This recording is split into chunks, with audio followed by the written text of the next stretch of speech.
नमस्कार, अस्सलाम वालेकुम। मैं शेख उमर आज़मी, बहुत बहुत स्वागत है आप सभी का ज़िया न्यूज़ पे। इस वक्त हम अपने ज़िया न्यूज़ की ऑफ़िस में मौजूद हैं और नए मेहमान हमारे साथ सर मौजूद हैं। सर का कहना है आज़ाद समाज पार्टी के एक अधिकारी, एक युवा, एक नेता, एक बेटा। अब परिचय हम सर से जानेंगे। सर, आपका नाम और अपना पूरा परिचय दें। जी, सबसे पहले तो आपका शुक्रिया।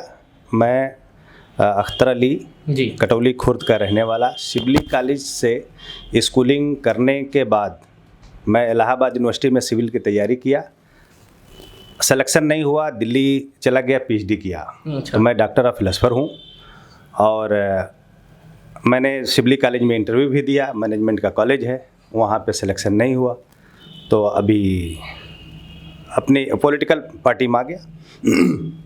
तो अभी चंद्रशेखर जी जो हमको हमारे ऊपर भरोसा करते हुए उन्होंने हमको निज़ामाबाद विधानसभा से कैंडिडेट बनाया। अच्छा। जिसके लिए मैं आया हूँ अपनी कौम मिल्लत की ज़रूरत और बहुजनों की लड़ाई लड़ने के लिए। जिस तरीके से हम देख रहे हैं, आप निज़ामाबाद से प्रत्याशी हैं और इत्तेफाक निज़ामाबाद से काफ़ी और भी उपद्रव मचा हुआ है सीट को लेकर। कहीं समाजवादी पार्टी में तो कहीं बसपा में तो कहीं भाजपा में। ये निज़ामाबाद में इस वक्त थोड़ा सा उथल पथल है, देखा जा रहा है। तो ऐसे में आप भी आ गए हैं आज़ाद समाज पार्टी से। कितना मुद्दा है, जैसे अगर मैं कहूँ कि और पार्टियां हैं इस वक्त ज़मीन पे, आपको लोग कितना चाहते हैं, कितना प्यार करते हैं लोग आपसे? देखिए, मेन मुद्दा होता है जो काम करने के लिए है। मैं काम करने के लिए बद रहूँगा और हमारे जो एडवोकेट चंद्रशेखर जी हैं, जो अभी नौजवान हैं, युवा हैं, और उनकी लड़ाई आप देखिए। उन्होंने एनआरसी के मैटर में और पार्टियों के लोगों ने ट्वीट भी नहीं किया होगा और लोगों ने कोई बात भी नहीं की होगी। वो एनआरसी में 16 महीने जेल में, तिहाड़ जेल में रहे इसी मैटर को लेकर के। और प्रयागराज से लेकर के हमारे आजमगढ़ बलिया में और उन्नाव रेप केस कहाँ कितने कितने केस हुए, हर जगह वो पहुंच रहे हैं। वही नहीं है, अभी तो मैं कहता हूं कि वहाँ जो अभी अल्ताफ़ को फांसी पुलिस वालों की कस्टडी में मौत हो गई, एफआईआर भी नहीं लिख रहे थे। चंद्रशेखर जी गए और एफआईआर भी कराए।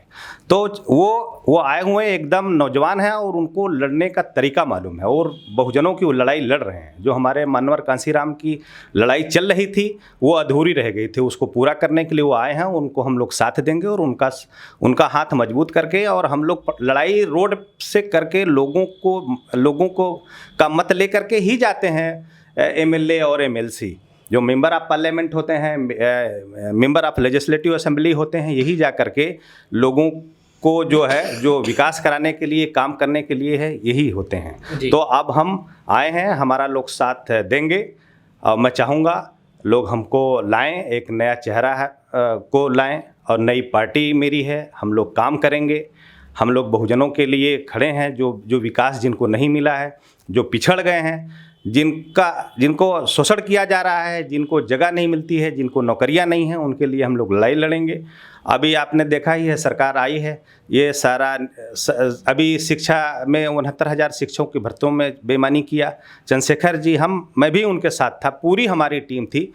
हम लोग वहाँ पे सारा दिन बैठे रहे, धरना प्रदर्शन किए, गवर्नमेंट के खिलाफ जो है मांग किए, तो गवर्नमेंट ने कबूल लिया। अभी हमारे एडवोकेट चंद्रशेखर जी ने कहा कि आप इनके खिलाफ भी मुकदमा करिए सरकार के। तो इस टाइप की बहुत सारे घोटाले हैं। देखिए, घोटाला कब पकड़ा जाता है? जब सरकार जाएगी तब ना घोटाला मिलेगा। अभी तो उनके अफसर हैं, उनके अधिकारी हैं, अभी तो घोटाला नहीं समझ में आ रहा। अभी ये जनता जब उनको उतारेगी तब हम लोग बताएंगे कि इनका कितना घोटाला था। जिस तरीके से मैं देख रहा हूँ और सुन रहा हूँ कि आप आज़ाद समाज पार्टी में हैं, आजमगढ़ से हैं आप, अलीगढ़ तक का भी दौरा हुआ है आपका। क्या वजह रही कि आज़ाद समाज पार्टी को ही चुनना, जबकि आपके क्षेत्रीय पार्टियों में से अनेक पार्टी, तमामों पार्टी, 1 नहीं 10 नहीं 100 पार्टी नहीं प्लस, फिर आज़ाद समाज पार्टी एक ऐसी लौती पार्टी को चुनना क्यों? देखिए, वीपी सिंह ने मंडल लागू कर दिया, बटवारा हो गया। जब राजनीति का बंटवारा हो गया तो हम किसी के साथ क्यों?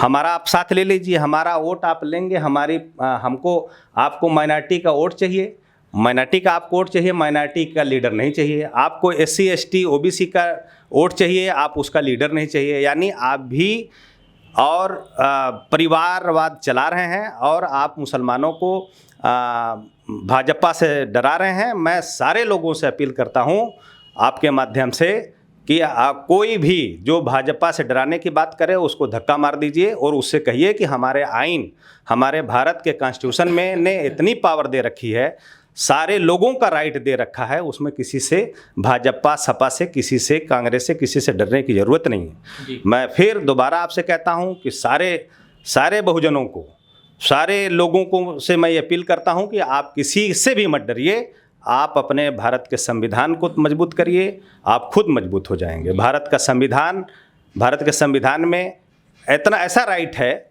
जो दुनिया के सारे कॉन्स्टिट्यूशनों से अच्छा है, सबका राइट है। आप अपने राइट के लिए, सबसे बेहतर है कि आप अपने राइट के लिए मजबूत हो जाइए और भारत का संविधान पढ़िए और संविधान के हिसाब से आप लड़ाई लड़िए। आपको किसी से भी डरने की ज़रूरत नहीं। मैं ये पूछना चाहूँगा नेक्स्ट सवाल सर आपसे कि जिस तरीके से हम देख रहे हैं इस वक्त महंगाई चरम सीमा पे है, एजुकेशन में ना तो सरकार कोई अहम फैसला ले रही है, ना ही कोई क्षेत्रीय अधिकारी या कोई भी अधिकारी। ऐसे में जो जीडीपी है वो तो डाउन हो ही रही है देश की, लेकिन जहाँ नेता खुले में रैली कर रहे हैं वहीं बच्चे और टीचर छिप छिप के पढ़ा रहे हैं। तो ऐसे में क्या कहेंगे आप, क्योंकि आप खुद एक पीएचडी के होल्डर हैं, तो क्या कहेंगे आप? देखिए, सरकार तो वो चाह रही है कि शिक्षा को पीछे कर दो है। दुनिया में ये कहा जा रहा है कि जिसके पास तालीम नहीं है, उसके पास रोशनी नहीं, वो अंधेरे में है। सरकार इसीलिए वो निजीकरण कर रही है और ये एक बहुत बड़ी ऊंच नीच करने के बाद वो बड़े लोग होंगे, सबको भीख बांटेंगे, सबको जो है चावल गेहूं दाल देंगे और सबको पैसा देंगे, ताकि लोग उस पे आ जा करके और पहिज हो जाएंगे, उनको वोट देंगे। और वो हिस्सेदारी भी कोई मांगेगा तो उसके खिलाफ, जैसे अभी सरकार ने किया, हिस्सेदारी भी नहीं आप मांग सकते हैं, आप अपना राइट भी नहीं कह सकते हैं। तो ये सरकार जो है इसी टाइप से चाह रही है कि शिक्षा खत्म हो जाए, ताकि कोई मांग ही ना कर सके कि हमको जो है आप नौकरी दो या मेरा राइट दो। ये सरकार की बहुत बड़ी प्लानिंग है और ये लोगों को समझना चाहिए, इससे सबको जागरूक हो जाना चाहिए, सबको तालीम की तरफ माइल हो जाना चाहिए और सबको एजुकेशन ले करके ही इनको हराया जा सकता है, इनको पीछे किया जा सकता है। जो इस टाइप की नीतियाँ बनाएंगे और जो इस टाइप की पॉलिसी लाएंगे, लोगों के बीच में हिंदू मुस्लिम करेंगे, उसकी खाई बना देंगे, उसमें लोगों को धक्का मार देंगे। तो इससे मैं सारी जनता को, सारे जनों को, सारे बहुजनों को से निवेदन करता हूं कि आप इस टाइप की बातें, इन लोगों के बहकावे में न जाएं। आप अपने कॉन्स्टिट्यूशन, अपने भारत के संविधान पे भरोसा करें और उसके हिसाब से आप अपना राइट लें। ये पूछना चाहूँगा सर, जिस तरीके से हम देख रहे हैं कि आजमगढ़, उत्तर प्रदेश तो है ही, लेकिन आजमगढ़ भी कांशी राम जी की जमी रही है और ऐसे में वही कांशी राम जी के लोगों का दो टुकड़ा, बहुजन समाज पार्टी अलग, आज़ाद समाज पार्टी अलग।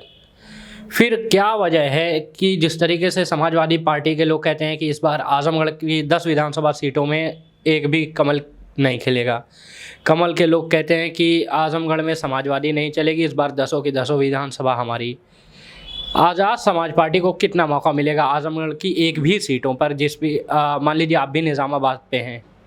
देखिए, ये तो बहुजन है। अभी जो हमारी लड़ाई है ना, ये दो कम्युनिटियाँ ऐसी हैं, 33% की सरकार बनती है, हम 42% हैं। अभी हमारे एडवोकेट चंद्रशेखर जी ने सारे बहुजनों में, मुसलमानों से और ख़ास तौर से अपील किया है कि आप आ जाओ हमारे साथ। हम 42% हैं, हम 42% हैं, हम दोनों साथ हो जाएंगे तो कोई हमको नीचा कर ही नहीं सकता।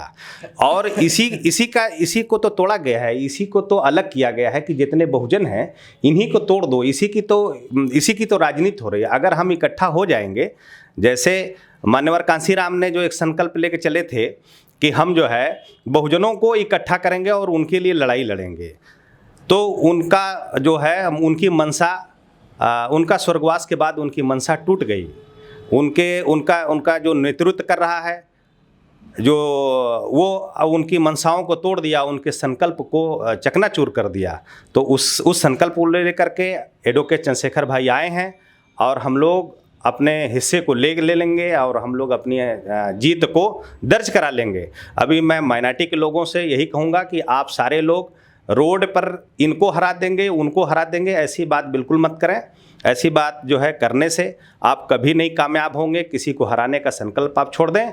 हम जीतेंगे, हम हिस्सेदारी लेंगे, हम कानून बनाएंगे, हम कानून के रखवाले रहेंगे, हम कानून के साथ रहेंगे। इस टाइप से मैं सारे लोगों से आपके माध्यम से, आपके चैनल्स के थ्रू सबको कहना चाह रहा हूँ कि आप सब लोग माइनॉरिटी खासतौर से जो बहुत ही कुचली दबी हो गई है और बहुत ही बेबस हो गई है। पहले लोग बड़े बड़े अफसर अधिकारियों से डरने लगते थे, अब सब लोग डरने लगे हैं। बहुत सारा कानून बना है, NCR नो क्रिमिनल रिपोर्ट जो होती है, इसकी रिपोर्टें अभी सरकार जो है या हमारे SP साहब लगवा रहे हैं। मुसलमानों को छोटी छोटी चीज़ों में परेशान कर रहे हैं। हमारा पासपोर्ट बना भी है, रिपोर्ट लेने के लिए पूछा जा रहा है। उसके लिए हम आवाज़ भी उठा चुके हैं, आगे भी उठाएंगे। हम लोगों को मौका जनता देगी, लाएगी। हम लोग किसी को डरा करके सरकार नहीं बनाएंगे। हमको सर्चर कमेटी रंगनाथ मिश्रा की रिपोर्ट ने भी कह दिया, कांग्रेस ने उनकी रिपोर्ट लिया और अभी तक लागू नहीं कर पाई। उसके बाद दूसरी सरकार आई, वो भी नहीं किया। तीसरी सरकार आई, वो भी नहीं किया। उनकी रिपोर्ट पे अमल करने के लिए हम आवाम से अपील करेंगे कि हमको आप हिस्सेदारी दीजिए। हम सर्चर मिश्रा की रिपोर्ट पे मुसलमानों के, पिछड़ों के, SC ST जिनको हिस्सा नहीं मिला है, उनको हिस्सेदारी लेने के लिए लड़ाई लड़ेंगे। उसके लिए हम आगे आए हैं। अच्छा सर, आखिरी में एक और बात कहना चाहूँगा, कहना नहीं पूछना चाहूँगा कि आप हमारे चैनल के माध्यम से अपनी जनता, निज़ामाबाद की जनता से क्या कहना चाहेंगे? मैं आपके माध्यम से जनता को यही कहना चाह रहा हूँ कि आपने जो है निष्पक्ष और एक अच्छी सोच रख करके एक बढ़िया जनता का सवाल पूछते हैं, लोगों तक पहुँचाते हैं। लोग आपका सहयोग करें और आप भी लोगों के सवाल को, जो कैंडिडेट हो उससे पूछें और उसके सवाल को पूछने के साथ साथ आप अपने रिकॉर्ड में रखें, लोगों को याद दिलाने के लिए कि आपने ये वादा किया था और आपने ये काम नहीं किया, आपको ये करना था, आपने नहीं किया। इसके लिए भी आपका शुक्रगुजार मैं हूँ और जनता भी आपके साथ रहे, इसके लिए मैं भी आपसे जनता से अपील करूँगा। धन्यवाद सर, बातें करने के लिए। हमारी बात ख़त्म होती है सर से, और यूं ही सर हमारे साथ बने रहिए आप पूरा चुनाव तक, और हम पल पल की खबरें आपकी हम देते रहेंगे अपने चैनल पे। और बहुत बहुत शुक्रिया आपका भी जनता हमारे चैनल देखने के लिए। चलिए, बहुत बहुत शुक्रिया आपका भी देखने के लिए ज़िया न्यूज़।